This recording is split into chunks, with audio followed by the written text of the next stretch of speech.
Sir. Thank you, sir. Right. Thank you, Kamal sir. Welcome, Dr. Kamakhya. Thank you. So, Namaskar. Thank you. Namaste everyone. A very good afternoon, everyone. I Subodh. Hi, Dr. Mala from School of Yoga and Naturopathy of Sulli University.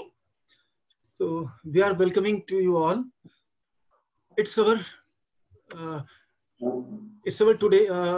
first session which we are organizing as an expert talk in the School of Yoga and Naturopathy. Today we have Dr. Kamakhya Kumar from Uttarakhand Sanskrit Vishwavidyalaya. Dr. Kamakhya Kumar is working there as an associate professor, and he's also head of their department known as Department of Yogic Science. And Dr. Kamakhya is also very, very renowned professor in the field of yoga, very popular name, Dr. Kamakhya. Second thing, he is our guest as well as he is our guru also. When me and Dr. Mala was pursuing our masters at Dev Sanskriti University in between 2008 to 2010, that Dr. Kamakhya sir also taught us, and we are very, very grateful he taught us. So now welcome. My dissertation work also done in the consideration of sir. So sir, you are most welcome. And let me introduce our audience also. Sir, at Shulini University, we have a department of yoga known as School of Yoga and Naturopathy, where we are conducting and imparting BSc Yoga, MSc Yoga, as well as MA Yoga and PhD Yoga. Currently, we have 3 students also in it, and this year we have 4 seats also. And in this session, our 70 students also will join us, and it's also an open session. So about 300 people can join us simultaneously. So most welcome, sir. So it's very, very welcome, sir. So we will not take more time, as it's very great opportunity of our students that they have opportunity to listen you. So we are leaving to you, sir. Thank you, Subodh. Thank you, Mala. Sir. And I welcome all the participants, and I express my thanks to Sulin University as well. First and foremost, as per our tradition, we'll start with the chanting of Gayatri Mantra. Yeah, exactly, Yes. sir. So, spine erect, head centered, hands on the knees, eyes and lips gently closed. Inhale deeply for Om chanting.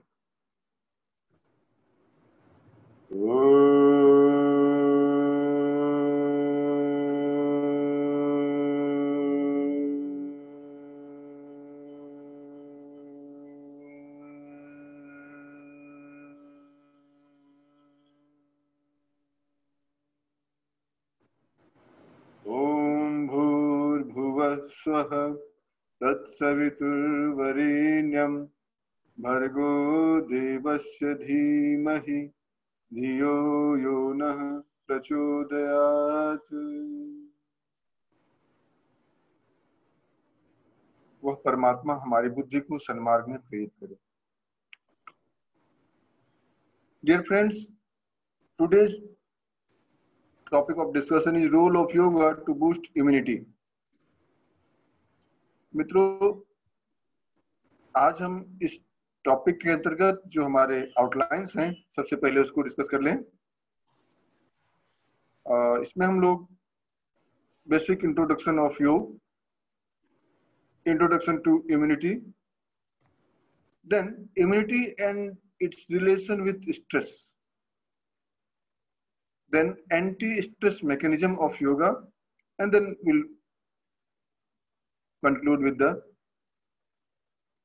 discussion and few suggestions. So these are the outlines of my presentation. So first and foremost, as per the outlines, I'll discuss introduction to yoga. योग क्या है?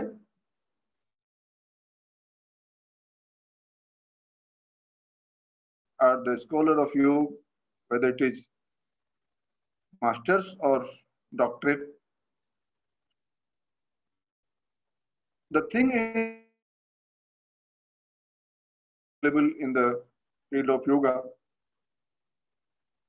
and there are several understanding as well. सबकी अपनी अपनी धारणाएं हैं। सबसे पहले मैं आपको एक छोटी सी कहानी सुनाऊंगा।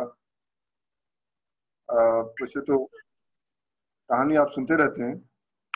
कहानी है एक राजा के उस हाथी की जिसे 7 अंधे लोगों ने एक साथ ऑब्जर्व करने का प्रयास किया। आपको कहानी पता है, लेकिन फिर भी मैं सुनाता हूँ और संक्षेप में सुनाऊंगा कि जब वो राजा की सवारी निकली तो अंधे लोगों ने कहा कि मुझे हाथी देखने तो समझ में नहीं आएगा, लेकिन छू के मुझे देखना है, ऑब्जर्व करना है, मुझे उसे समझना है। और उन 7 अंधे लोगों को राजा के उस हाथी की सवारी तक ले जाया गया और अंधे लोगों ने क्या किया आपको पता है। एक ने उनकी दांत छुई, बोला हाथी हाथी तो कुछ हथियार जैसा होता है। किसी ने उसकी सूंड छुई, उसने कहा जी सांप जैसा होता है। किसी ने उसकी देह छुई, उसने कहा जी ये तो दीवार जैसा होता है। किसी ने उसके पैर छुए, उसने कहा ये कोई पिलर जैसा होता है। तो जितनी मुंह उतनी बातें, लेकिन कोई भी गलत नहीं था और कोई भी पूर्ण रूप से सही नहीं था। तो इसी प्रकार योग के विषय में हमारी जो धारणाएं हैं, हमारा जो वक्तव्य है, वो उतना ही सीमित है जितना कि उस अंधे आदमी का। योग के विषय में जानकारियां अनंत हैं, अथाह हैं। और आप ये समझ लीजिए कि वर्षों की तपस्या के बाद भी ऋषियों संतों तक जब ये योग विद्या पहुंची और जब उन्होंने अपने ज्ञान को धरती पर फैलाने का काम किया, तो श्रुति और स्मृति के माध्यम से योग हम तक पहुंचा। चूंकि सुनने और याद करने और फिर याद किए हुए बात को आगे सुनाने, इसमें कई चीजें छूटती चली गई। तो आपने आजकल व्हाट्सएप पे वीडियो देखा होगा कि जब चलता है तो कुछ और होता है, जब बढ़ता है तो कुछ और होता है, जब एंड होता है तो कुछ और ही हो जाता है। तो आजकल थोड़ा दुखद भी है और आश्चर्यजनक भी कि योग के बारे में लोग की धारणाएं क्या है कि भाई aqua yoga, hot yoga, power yoga, etcetera etcetera. मैं उन चीजों पे जाना नहीं चाहूंगा, लेकिन इतना तय है कि योग को आज के जमाने में पूरी दुनिया ग्लोबली इसे एक्सेप्ट कर रही है, प्रैक्टिस कर रही है। और आज के जमाने में ये एंटी स्ट्रेस मैकेनिज्म का सबसे बढ़िया माध्यम बन गया है, क्योंकि ये हमारे स्ट्रेस को न केवल रिड्यूस करता है बल्कि ये हमारे हीलिंग पावर को भी बढ़ाता है। यदि हम इसके थोड़े से वैज्ञानिक पहलू पे जाएं, आप कहेंगे जी ये तो वैज्ञानिक नहीं है, ये तो आध्यात्मिक है या साहित्यिक है। Yes, you can say, but the more scientific and more perfect definition of yoga is given by Sage Patanjali, that is Yoga Chitta Vritti Nirodha, and this definition itself is a science and you have to prove. आप क्या करते हैं, आप पुराने जितने भी सिद्धांत हैं उसको अपनी कसौटी पे कसना चाहते हैं, जबकि वो खुद कई कसौटियों पे कसे हुए हैं। एनीवे, दूसरा और जो ज्यादा व्यवहारिक ज्ञान है भगवत गीता का, बुद्धि युक्तो जहात्य है उभे सुकृते दुष्कृते तस्माद योगा योजस्य योग कर्मसु कौशलम। कर्म की कुशलता ही योग है। Action with perfection without expectation is yoga. आज के जमाने में यदि योग की हम डिफिनीशन जानना चाहें, उसके स्वरूप को जानना चाहें, उसके व्यवहारिक स्वरूप को जानना चाहें, तो अपने एक्शन में परफेक्शन लाइए और विदाउट एक्सपेक्टेशन वो एक्शन हो। तो that is every action is related with yoga and it will lead to the transformation, it will lead to the unity, it will lead to the self realization, and that is real sense of yoga. अब मैं योग के बाद जो दूसरा बिंदु है हमारे डिस्कशन का, वो है इम्यूनिटी। मैं उस विषय पे आता हूं।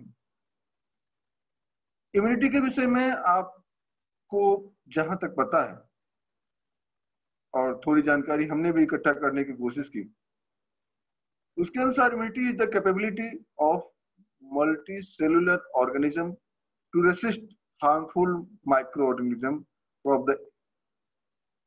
From entering it.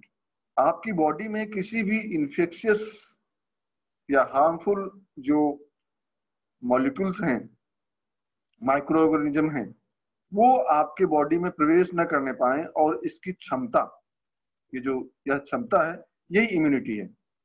और इसे हम ऑलवेज बूस्ट करके रखना चाहते हैं, इंप्रूव करके रखना चाहते हैं, और इसमें कई सारे स्पेसिफिक और नॉन स्पेसिफिक कंपोनेंट्स हैं, उस पर हम डिटेल में आगे चर्चा करेंगे। Immunity is the balanced state of multicellular organism having adequate biological defences.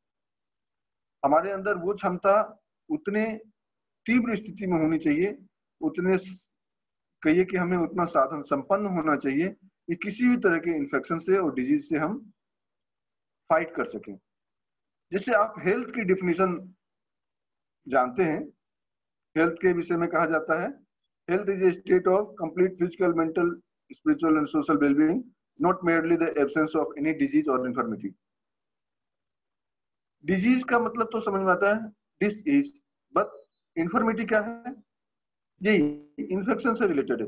केवल शरीर का स्वस्थ होना जरूरी नहीं है, उसके साथ में किसी भी डिजीज और इन्फर्मिटी से बचने की जो क्षमता है वो भी हमारे साथ में होनी चाहिए, तब हम हेल्दी कहे जाते हैं।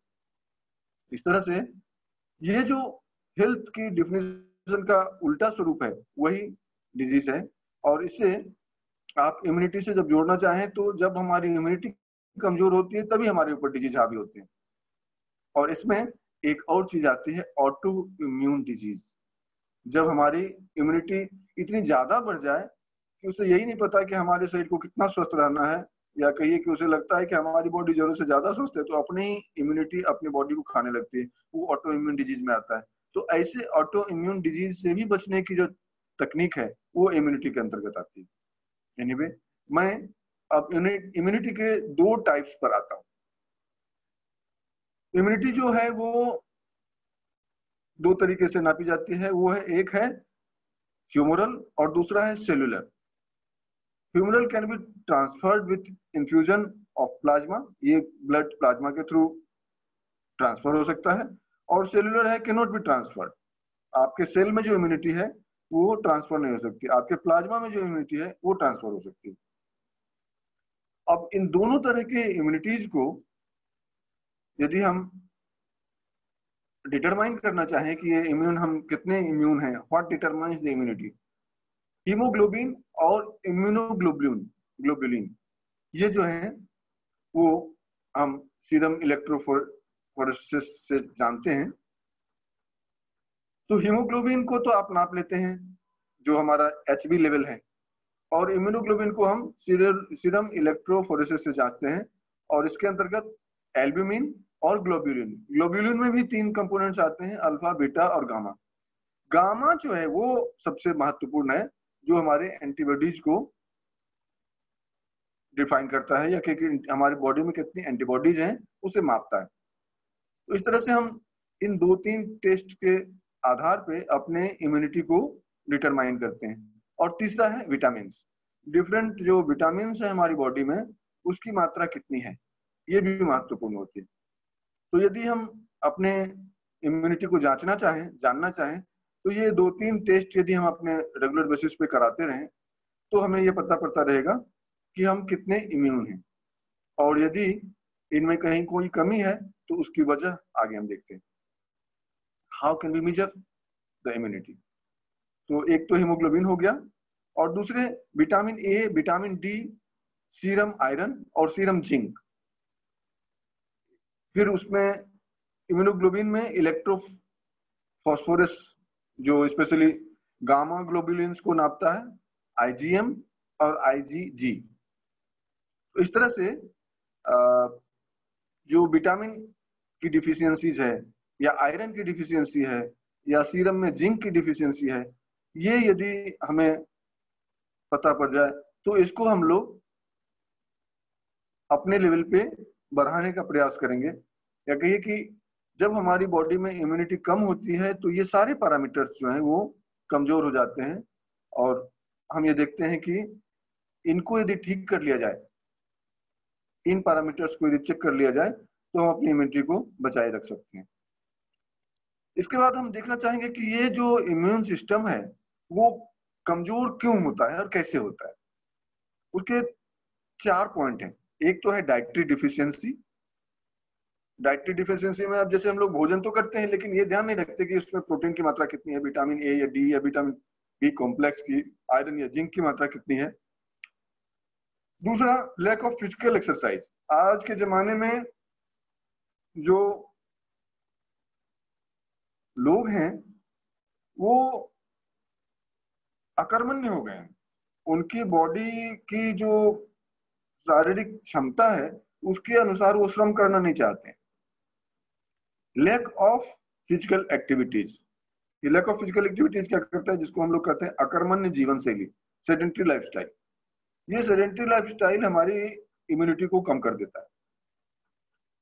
आप देखिए, छोटा सा एक उदाहरण देता हूं।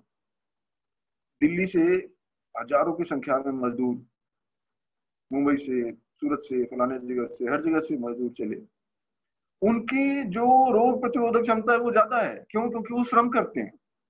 हाँ, वो कमजोर तब हो जाते हैं जब वो केवल श्रम ही श्रम करते हैं, आराम नहीं करते। तो दोनों ही पॉइंट्स हैं, लैक ऑफ फिजिकल एक्सरसाइज और लैक ऑफ रिलैक्सेशन। तो इन दोनों ही कंपोनेंट को हमें देखने की आवश्यकता होती है। ये जो 4 पॉइंट हमने बताए, what makes the immune system weak, उसमें है डाइटरी डिफिशियंसी, दूसरा है लैक ऑफ फिजिकल एक्सरसाइज, तीसरा है लैक ऑफ रिलैक्सेशन और चौथा है स्ट्रेस। इन 4 पॉइंट की वजह से हमारे जो है इम्यून सिस्टम वो वीक पड़ जाता है। अब हम बात करेंगे कि ये इम्यून सिस्टम स्ट्रॉन्ग कैसे हो सकता है, how to overcome the deficiency. तो उसमें हम जो डाइटरी प्लान्स है, जो डाइट की जिन विटामिन की कमी हमारी डाइट में रही थी, ये protein, vitamin A, vitamin D, vitamin B complex, iron और जिंक, इनको हम डाइटरी मॉडिफिकेशंस के माध्यम से ठीक कर सकते हैं। इसमें आपको विशेष रूप से फल, सलाद, सब्जी, स्प्राउट्स, ये यदि अपने भोजन में हम इनपुट में ले लें तो ये बढ़ जाएंगे। दूसरा है विटामिन डी का जो सबसे बड़ा सोर्स है, सनशाइन। और सनशाइन में भी यदि आपका एक्सपोजर आपके हाथ का, हथेली का और जीभ का, यदि आप सूरज की तरफ मुंह खोल करके सूरज की रोशनी को सोखें या सोखने का प्रयास करें, तो that improve your vitamin D and it's the main and important component of your immunity.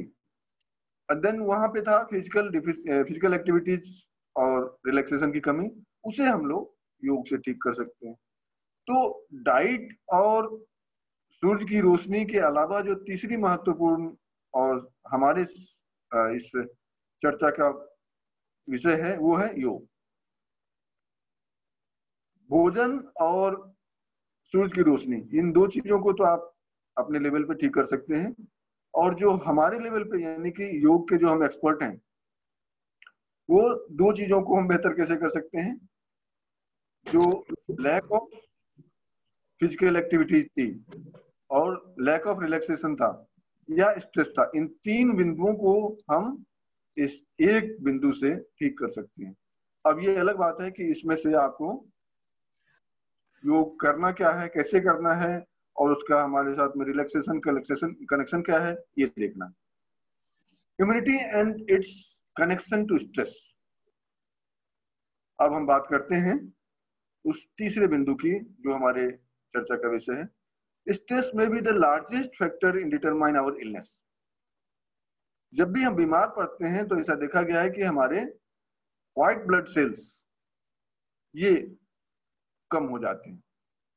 और ये जो हमारा स्ट्रेस हार्मोन है कोर्टिकोस्टेरॉइड, और ये हमारे इम्यून सिस्टम को डिप्रेस कर देता है या कि सप्रेस कर देता है।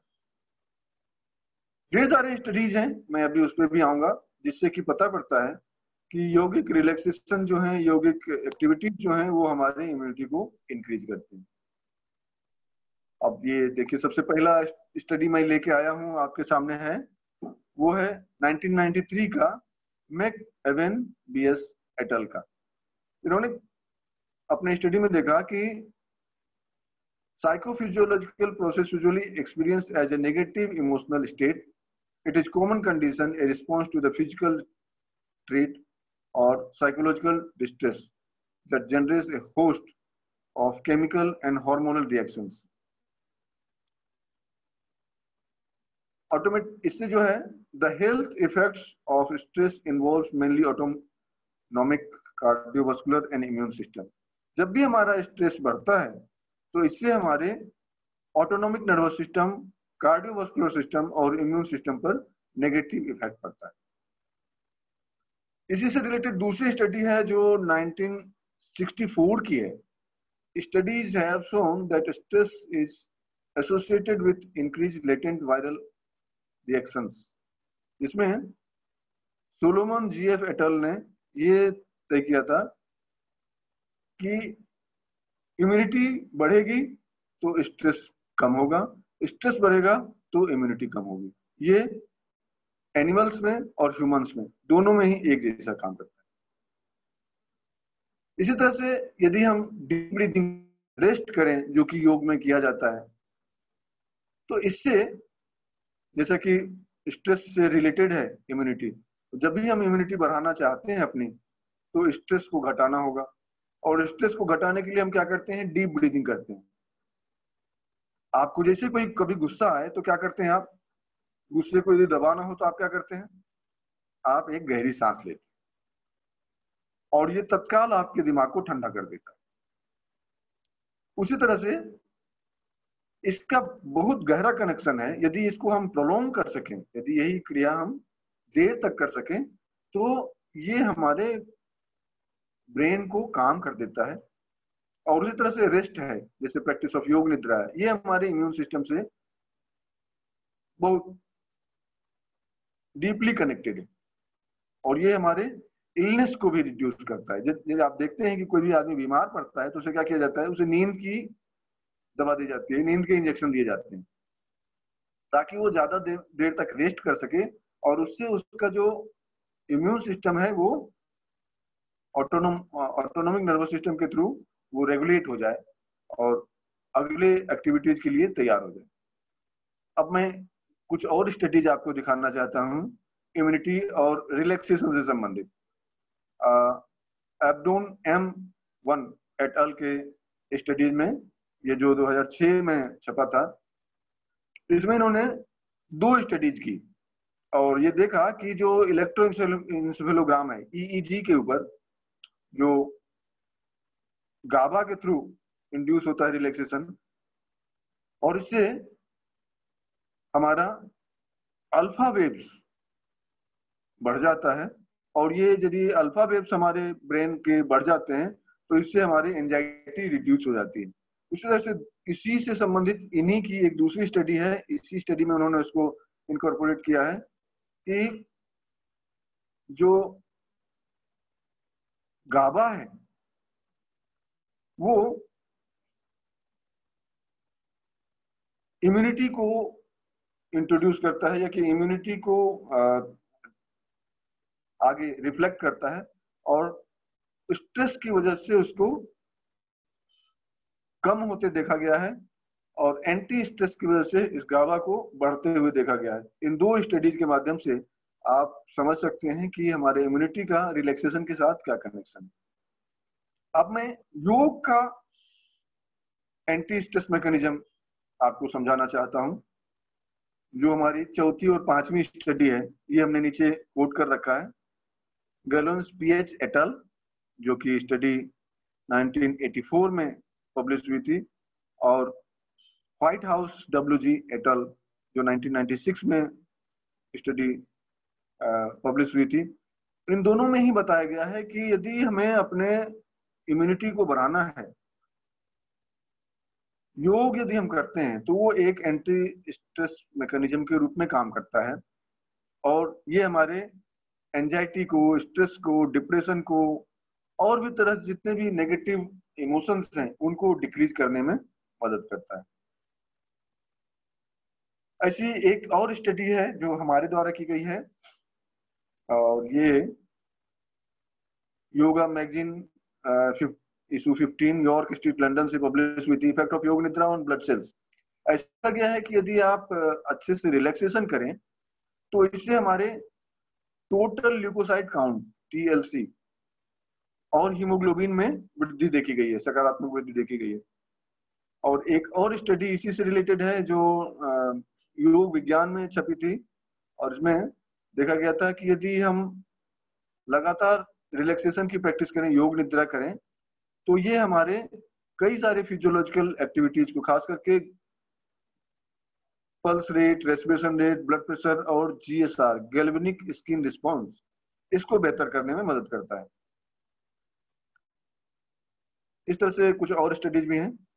अल्टीमेटली हम अपने डिस्कशन पार्ट पे आना चाहते हैं क्योंकि ये लगभग 12:30 बज गया है। 2-4 मिनट हम और लेंगे, फिर आपके क्वेश्चंस लेंगे।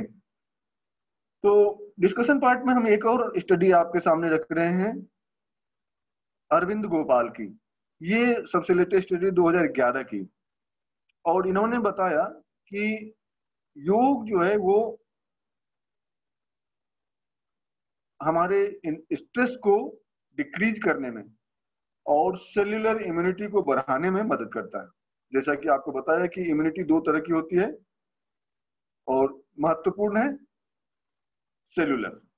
उस सेल्यूलर इम्यूनिटी को बढ़ाने में योग बहुत ही महत्वपूर्ण भूमिका निभाता है। तो अब आप जानना चाहेंगे कि आखिर योग में, जान तो लिया कि हम योग से सब ठीक हो जाता है, सब ठीक नहीं होता, ये ध्यान रखिए। योग से सब ठीक नहीं होता, ये एक बहुत ही बड़ी भ्रांति है।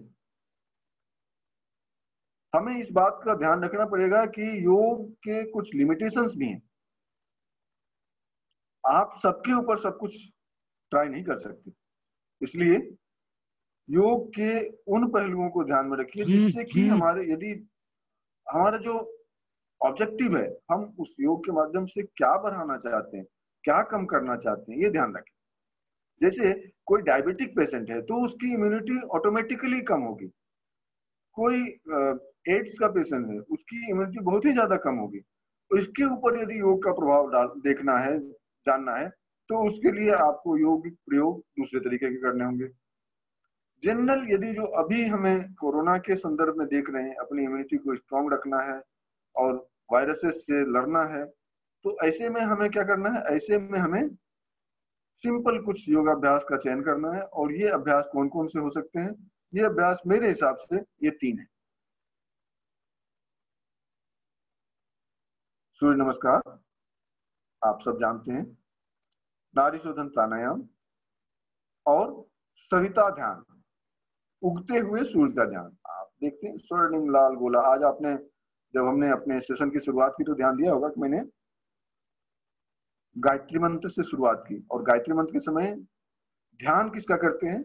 ध्यान करते हैं उगते हुए सूर्य का। तो इन 3 अभ्यासों के माध्यम से हम अपनी इम्यूनिटी को बूस्ट अप कर सकते हैं एक सामान्य व्यक्ति के लिए। अब आप अलग अलग लोगों के लिए अलग अलग एक्टिविटीज, अलग अलग यौगिक प्रैक्टिसेस इजाद कर सकते हैं, खोज सकते हैं, और अब तक जितनी स्टडीज हुई हैं उनके आधार पर उसको डिटरमाइन कर सकते हैं। लेकिन एक जनरल जो कंसेप्ट बन के आया है वो 3 ही है, और अच्छा डॉक्टर वही होता है जो कम मेडिसिन लिखता है। तो मैंने आपको केवल 3 मेडिसिन बताई आपको अच्छा डॉक्टर बनाने के लिए। तो आप ये 3 अभ्यास अपने साथ में रखिए। सूर्य नमस्कार 12 स्टेप वाला, नाड़ी शोधन प्राणायाम और सविता ध्यान, ये 3 अभ्यास आपके लिए बहुत उपयोगी हैं। अब आप कहेंगे कि ये क्यों? सूर्य नमस्कार एनर्जी पैदा करता है, और सूर्य को विजुअलाइज करते हुए करते हैं। विटामिन डी जो है इसी में है, और कुछ चीजें भावना प्रदान होती हैं, इसलिए ध्यान कर लें। जब आप सूर्य देवता का ध्यान करते हैं तो उसमें से जो एनर्जी कंसीव होती है वो सबसे महत्वपूर्ण है आपकी इम्यूनिटी को स्ट्रॉन्ग करने के लिए। तो इन 3 अभ्यासों के साथ मैं आपको छोड़ जाता हूं, और at the end we can say that relaxation helps lower stress hormones that compromise the immune system while also conditioning the lymphatic system to out toxins from the body and bringing oxygenated blood to the various organs to ensure their optimal function। हमारी body के सभी organs के बेहतरीन function के लिए हमें क्या चाहिए? ऑक्सीजन चाहिए। और ये ऑक्सीजन कैसे जाता है? ऑक्सीजन जाता है हमारे ब्लड सेल्स के थ्रू, WBC के थ्रू, और वो ब्लड सेल्स कहाँ से इजाद होते हैं? वो लिम्फेटिक टिश्यू से। तो इस तरह से लिम्फेटिक सिस्टम यदि हमारा स्ट्रांग हो तो हम अपने इम्यून को बेहतर करके रख सकते हैं। Yoga is probably the best known technique of relaxation and hence there is a strong connection between yoga in developing the immunity in the practitioners. तो इस तरह मैं अपने बातों को यहीं पे एंड करता हूँ। Thank you, sir. आप में से कोई सवाल हो? Exactly. If anyone have any kind of query, you can unmute yourself and directly ask question. One by one, ask the question. Yes, sir, Deepshika. myself Deepshika, and I want to ask one question. That you tell us about the role of yoga to boost immunity. But my question is, when we tell other people that you can boost your immunity with yoga, and when we specifically tell them about asana, so they believe, okay, from asana we can build immunity. But when we tell them about the pranayamas technique, so they simply ask how one can just inhale and exhale and build their immunity. So can you please tell us about this, how only just inhalation and exhalation can build our immunity? As I said in the last slide, that relaxation and deep breathing as well. जब हम आराम कर रहे होते हैं, विश्राम कर रहे होते हैं, तो देखें आपकी जो श्वास है वो गहरी होती है। श्वासों का इम्यूनिटी के साथ बहुत गहरा रिलेशन। जब आपको अपने, ये जो लास्ट स्लाइड थी हमारी, आप फिर से एक बार देखिए इसको। हम अपने लिम्फेटिक सिस्टम को बेहतर करते हैं किस माध्यम से? जब हम प्राणायाम करते हैं, जब हम सांसों को रोकते हैं, तो इससे हमारे अंदर एक हाइपोक्सिया क्रिएट होती है, और हाइपोक्सिया का मतलब होता है शरीर में ऑक्सीजन की कमी। और इस ऑक्सीजन की कमी से क्या होता है कि हमारे बॉडी के जो लिम्फ नोड हैं वो एक्टिवेट हो जाते हैं, और उससे खास करके बोन मैरोज के अंदर जो ब्लड सेल्स के हैं संख्या, उसकी मात्रा बढ़ जाती है। हमारी बॉडी में जब ब्लड सेल्स की खास करके आरबीसीज और डब्ल्यूबीसीज की मात्रा बढ़ेगी तो वो लिम्फेटिक सिस्टम के माध्यम से आपकी पूरी बॉडी में जाएगा, और वो ऑक्सीजनेटेड ब्लड जब आपके पूरे ऑर्गन में जाता है तो वो हमारे सभी ऑर्गन्स को, रोग प्रतिरोधक क्षमता को बेहतर बनाता है। आसन में हमने क्या देखा? आसन से हमने जो शुरुआत में हमने 2 स्लाइड्स लिए थे, उसमें हमने आपको बताया था कि जो लैक ऑफ फिजिकल एक्टिविटीज है वो लैक ऑफ इम्यूनिटी का कारण है, तो उसके लिए तो हमने आसन कर लिया। लैक ऑफ रिलैक्सेशन के लिए हमने मेडिटेशन और रिलैक्सेशन कर लिया। पर जो ऑक्सीजन की कमी है, जो हमारे अंदर उस लिम्फेटिक सेल्स की कमी है, उसको हम प्राणायाम से ठीक करते हैं। Actually, sir, she want to ask, in current scenario, people have more faith to practice asanas, to practicing asanas in comparison of pranayama and meditation. So how can we handle that kind of people? It's very tough for us. अब देखिए, हमने आपको शुरुआत में ही कहानी सुनाई अंधे हाथी और हाथी की, तो आपको ये बताना पड़ेगा कि आपने जो है हाथी की टांग पकड़ रखी है, हाथी नहीं। और देखो कि हमारी जो है हाथी बहुत बड़ा होता है, टांग तक मत सीमित रहो, उसके पूरे शरीर को देखो, उसके पूरे सौंदर्य को देखो, उसके सारे बनावट को देखो, और उसके सारे लाभ लो। योग का जो एक ही टांग आप पकड़े रहेंगे तो फिर तो अष्टांग योग में 8 अंग हैं, तो ये तो बताना पड़ेगा कि योग का एक अंग आपने देखा है, अभी 7 अंग बाकी हैं। ये तो आप अपने नॉलेज और अपने कॉन्फिडेंस के आधार पर उसको समझा सकते हैं।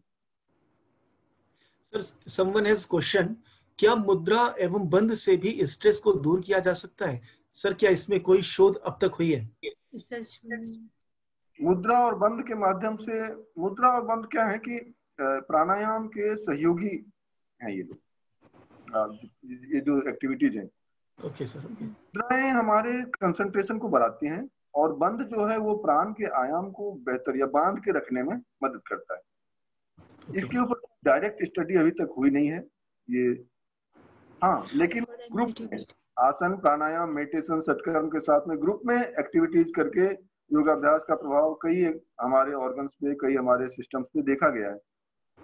पर केवल मुद्रा कर लें, केवल बंद कर लें, ये वो मेडिसिन नहीं है कि आपने जो है अल्ट्राजिन ले लिया और एनाल्जेसिक कोई टेबलेट ले ली, तो ऐसे अकेले काम नहीं करता ये तो ग्रुप में ही काम करता है। Okay, sir. Sir, Sumit Malik has a question. Can we correlate the cellular immunity to stem cell? Is there any relation between? हाँ, बिल्कुल, there is a strong connection between cellular immunity and stem cells.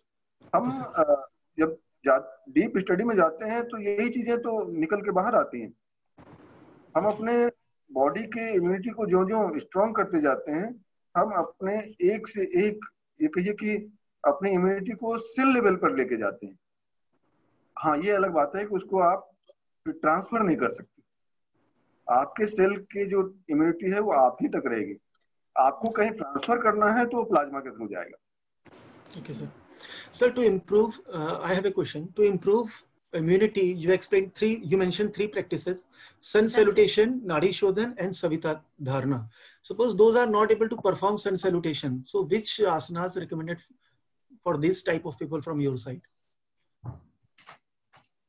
अब उनकी यदि बहुत ही ज्यादा week condition है तो फिर आप उनको जॉइंट्स लूजनिंग एक्सरसाइजेज जो होते हैं, जिससे कि हमारी बॉडी की ब्लड सर्कुलेशन क्षमता बढ़ती है, जिसमें आप जॉइंट लूजनिंग, हम लोग आसन प्राणायाम मुद्रा बंध में जो पवन मुक्तासन भाग 1 है, या हम लोग उसे सूक्ष्म व्यायाम कहते हैं, तो ऐसे केवल जॉइंट लूजनिंग के अभ्यास से भी हम उनके सर्कुलेशन को बढ़ा करके और बॉडी एक्टिविटीज को बढ़ा सकते हैं।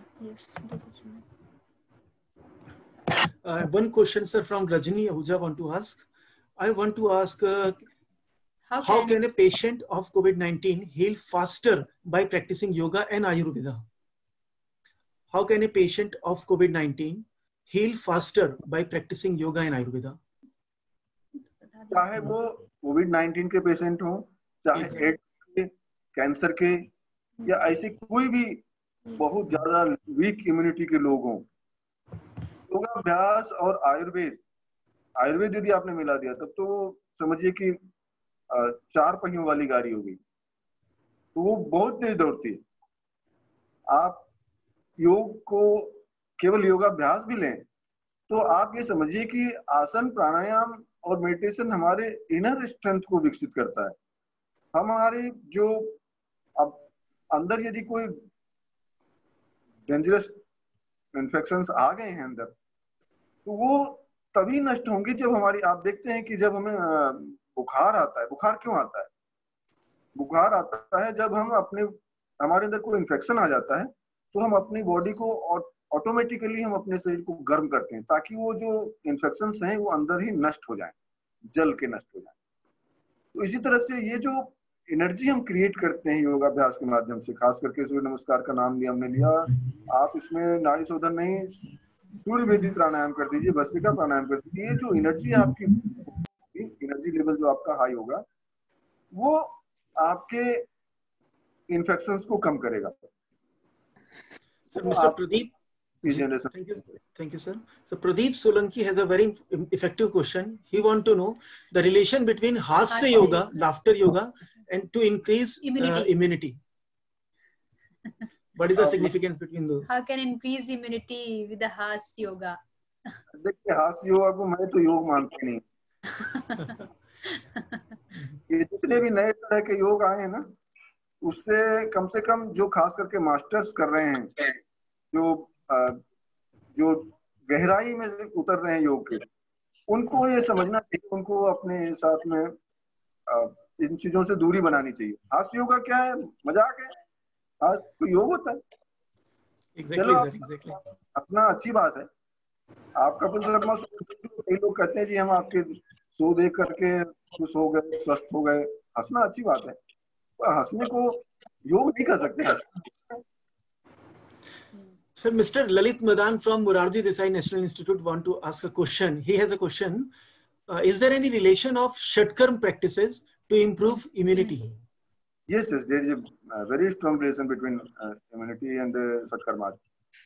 जितने भी क्लींजिंग प्रैक्टिसेस हैं हमारी बॉडी में, जितने भी इन्फेक्शंस हैं, हमारी इम्प्यूरिटीज हैं, उनको रिड्यूस करने में, एलिमिनेट करने में सत्कर्म का महत्वपूर्ण रोल है। इसलिए सत्कर्म चाहे कोई भी कर लें, वमन कर लें, लघु कर लें, ये सभी अभ्यास जो है वो इम्यूनिटी को बढ़ाने में मदद करते हैं। Last question, sir. Anupma Chandel want to know, is there what is the role of nature and prakriti? Dosh, what is the role of dosh and prakriti? Basically he want to know tridosh. हाँ, वो हमारी प्रकृति है, environment से क्या लेना है sir? तो हर बॉडी के 3 तरह की प्रकृति होती है और हर बॉडी में तीनों प्रकृति होती है। कभी कोई ज्यादा स्ट्रांग होता है, कभी कोई कम होता है, उसका संतुलन ज्यादा जरूरी है। आयुर्वेद के अनुसार कहा गया दोष धातु मलमूलम शरीरम, तीनों तरह का दोष हमारे शरीर में होता है, वात पित्त और कफ, उसका संतुलन ज्यादा जरूरी है। और इन्वायरमेंट में, जिस इन्वायरमेंट में रहते हैं, जैसे प्रकृति में रहते हैं, वैसी हमारी स्थिति बनती है। Sir, one student of PhD scholar says a question: how is GABA can be corrected by yoga? अभी हमने 2 स्टडीज बताई थी आपको, मैं एक बार फिर से आपको उस स्टडी में ले चलता हूँ। अभी एक स्टडी हुई है, कहाँ गया, immunity and the connection with relaxation. हम योग में केवल आसन तक यदि सीमित रहेंगे तो मुश्किल है।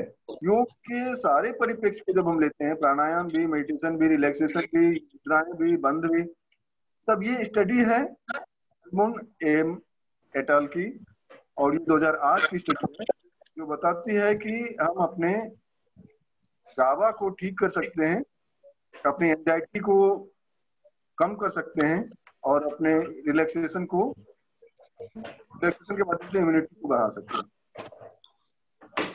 सर, एक क्वेश्चन है हमारा। सर नमस्कार, मैं राकेश कुमार शुक्ला, सांख्यिकी का अध्यापक हूँ सर, सुलिन यूनिवर्सिटी में। सर मेरा एक प्रश्न है कि योग एक सात्विक क्रिया है, तो क्या किसी मांसाहारी व्यक्ति को ये क्रिया में आना चाहिए या करना चाहिए? योग तो सभी के लिए सामान्य प्रक्रिया है, लेकिन अगर ये सात्विक और आध्यात्मिक भी है, तो क्या मांसाहारी व्यक्ति को इसमें आना चाहिए? मांसाहारी व्यक्ति भी, ये किसने कह दिया कि आध्यात्मिक प्रक्रिया है? जब तक हम इसे एज ए मेडिसिन लेते हैं, जब तक आप इसे केवल इम्यूनिटी विकसित करने की प्रक्रिया मानते हैं, तब तक ये एक साइंटिफिक एक्टिविटी है, तब तक ये आध्यात्मिक प्रक्रिया नहीं है। जब आप कुंडली जागरण कराने लगाएंगे तब अपने आप वो मांसाहारी हो जाएगा। नहीं सर, एक्चुअली B6 B12 के लिए लोग कहते हैं कि कुछ मांस का सेवन करना चाहिए, और हम जैसे ब्राह्मण लोगों को या मतलब जो भी मांस नहीं करते हैं। जी हम बिल्कुल मना नहीं करेंगे कि आप मांसाहार न लें। जो जिसका आहार है, जिस एरिया में जो आहार खाया जाता है, जो डॉक्टर प्रिस्क्राइब कर रहे हैं, आपके लिए जरूरी है तो जरूर लीजिए। आपके लिए मांसाहार का त्याग करना योग में आने के लिए ये जरूरी नहीं है। ओके, धन्यवाद। Thank you, sir. Sir, we have taken already 3 minutes extra. Our time is already running out. But I want to tell an important thing. Dr. Kamakhya sir is the founder and secretary of Indian Association of Yoga, and he's also running his own journal, International Journal of Yoga and Allied Science. So, sir, please let me know something about your association, Indian Association of Yoga. Indian association of yoga एक foundation है जो दिल्ली में registered है, और इसे हमने 2012 में भारत भर के कई सारे योग एक्सपर्ट ने इसको मिलकर के इंट्रोड्यूस किया था और रजिस्टर्ड कराया था। उद्देश्य यही था कि हम लोग संगठित होकर कार्य करें, और उसमें 2 उद्देश्य हमने लिए थे। एक योगा रिसर्च का, जिसके अंतर्गत हमारा एक international journal of yoga and allied sciences छपती भी है, और सभी लोगों को संगठित करने का। तो इसके अंतर्गत हम लोग साल में एक इंटरनेशनल कॉन्फ्रेंस करते हैं, आप सभी उससे वाकिफ हैं। 6 इंटरनेशनल कॉन्फ्रेंस हम लोग पूरा कर चुके हैं, 7वें की तैयारी है। अब पता नहीं कोरोना और लॉकडाउन कब तक चलता है, अदरवाइज ये 20 और 21 फरवरी को 2021 को ये तय हो रखा है। International journal of yoga and allied sciences के 9 वॉल्यूम्स आ चुके हैं, यानी हर साल 2 वॉल्यूम्स आते हैं, 2 इशूज आते हैं, तो लगभग 18 इशूज इसके आ चुके हैं। इसमें जितने भी हमारे स्कॉलर्स हैं, यदि आप अपने रिसर्च आर्टिकल भेजना चाहें तो आपका स्वागत है। 2 हमारे वेबसाइट्स हैं, ये वेबसाइट्स आप चाहें तो नोट कर लें। एक है indianyoga.org और दूसरा है Indian Association of Yoga.org।